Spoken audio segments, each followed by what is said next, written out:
各位觀眾大家好，我係錢錢卡加里嘅地產經紀。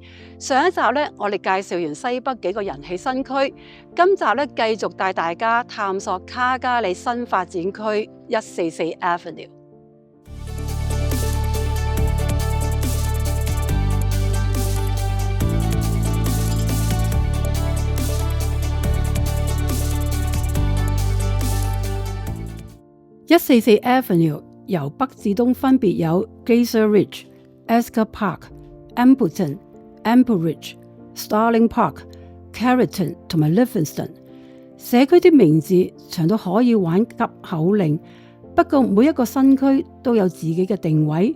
有人追求大規模，有人鍾情精品社區，有人重視自然景觀。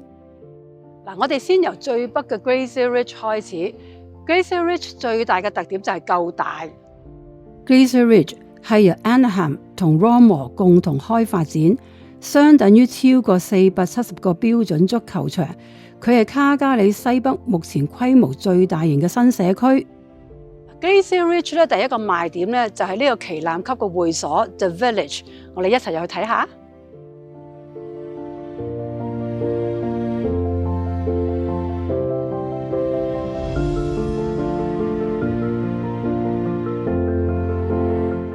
Glacier Ridge 第二個賣點就係佢獨特嘅天然地貌，呢度有好多 Collie 嘅地形。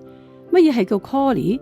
簡單講，就係冰河時期之後，經過長時間侵蝕形成嘅天然山谷。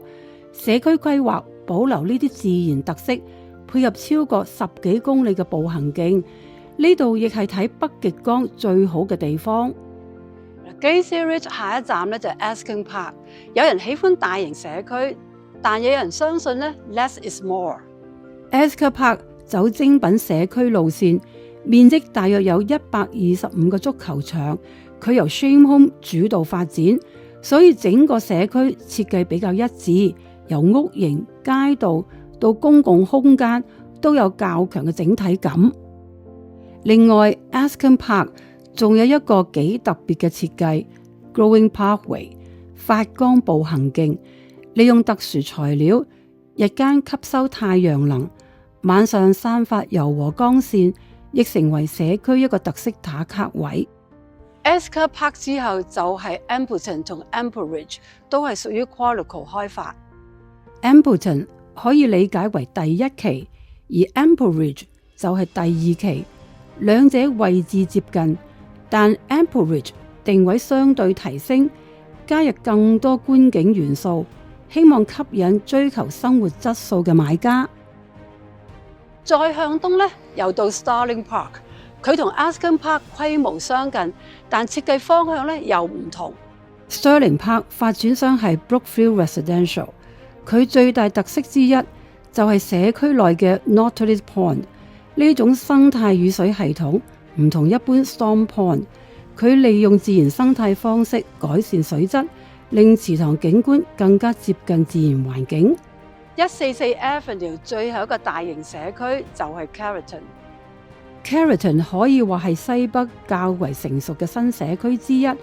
經過多年發展，住宅大部分已經落成，商業配套亦逐漸成熟。如果你唔想住入一個日日見到工程車嘅新區，Carrington 會係一個比較平衡嘅選擇。目前較主要新屋供應以 Matley Homes 為主。離開西北向呢個東北方向走，就係大家近年成日講嘅新北 New North。新北代表就係 Livingston。Livingston 最大嘅賣點就係規模，整個社區相等於700多個足球場。未來規劃超過11000個住宅單位，人口接近3萬。所以有人話 Livingston 唔似一個新區，反而更加似一個縮小版嘅城市。一連3集咧，我帶大家睇咗卡加里西北10幾個新區。其實咧，每一個社區咧都有佢自己嘅風格嘅。唔知你哋喜歡邊一個呢？歡迎留言分享。多謝大家收睇，我哋下一集再見，拜拜。